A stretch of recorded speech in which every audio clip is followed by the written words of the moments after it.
Il traguardo è lì, in vista, ma per arrivare al filo di lana ci vorrà ancora del tempo. È la corsa dell'autonomia del Veneto, che fra 3 giorni celebra un anno dal plebiscito del sì, con oltre 2 milioni di veneti alle urne per dare il via alla rivoluzione.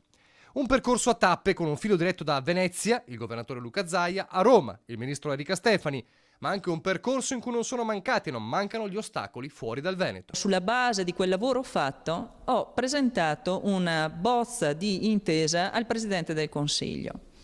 È vero che io speravo che si potesse arrivare magari a coronare, era un sogno anche di poter coronare la firma dell'intesa proprio nel giorno dell'anniversario, però purtroppo devo annunciare che questo non potrà avvenire, in quanto alcuni ministeri che non sono della Lega hanno ritenuto di chiedere degli approfondimenti, degli esami ulteriori su quelle che sono richieste di autonomia, delle valutazioni.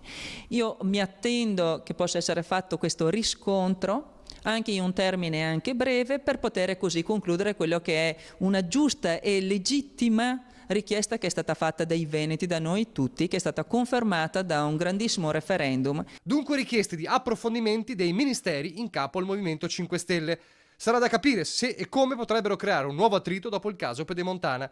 E l'aria burrascosa di queste ore in seno al governo giallo-verde sulla manovra del condono non aiuta. Anche se per Stefani l'autonomia è un valore di tutti. Ritengo che l'autonomia sia un qualcosa che va oltre, perché l'autonomia, per come l'abbiamo strutturata, non comporta oneri di finanza.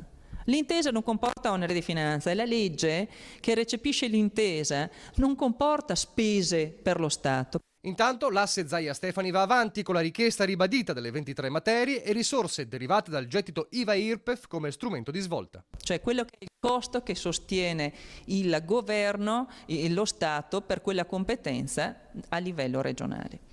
Poi, e questa è la grande rivoluzione, e la grande rivoluzione che sarà anche per il futuro, per migliorare veramente non solo il rapporto Stato-Regioni, ma per migliorare l'efficienza delle regioni, ed è arrivare ai cosiddetti costi fabbisogni standard. Quello è il grandissimo obiettivo, ovvero le regioni devono pagare i servizi, devono pagare e sostenere dei costi che devono rientrare a quello che è un parametro che deve essere stabilito a monte. Altrimenti si rischia continuamente di avere degli sprechi, delle male gestio che non fanno nient'altro che male non solo alle casse dello Stato e della Regione, ma fanno male ai cittadini.